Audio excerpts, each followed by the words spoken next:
Welcome to daily Lenten reflections for Monday of the second week of Lent. Today we shall reflect on the theme Called to be Merciful. We see that God's mercy has no limits.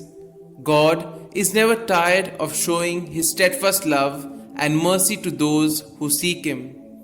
But at the same time, we tend to reject the mercy and forgiveness of God by our own deeds.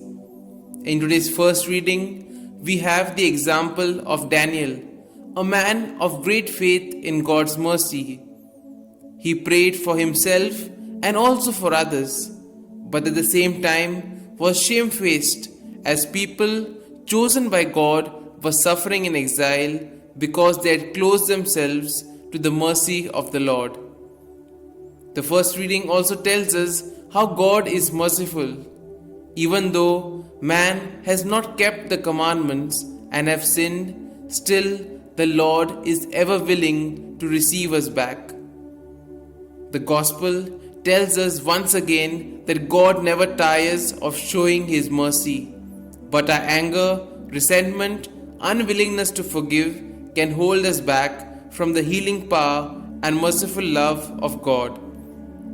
The Lord offers us the freedom to walk in His way of love, forgiveness, mercy and goodness.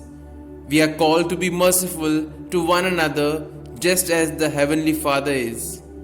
We are called to build a better world, a world in which mercy, forgiveness, love and goodness can flourish. At the same time, the Gospel exhorts us not to judge one another. Jesus knew the human heart all too well.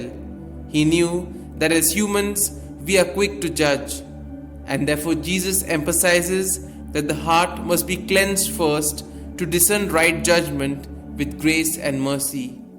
So as we enter into the second week of Lent, let us ask for the grace that we may be able to introspect in our lives and look at the areas which obstruct us from receiving the mercy and love of God.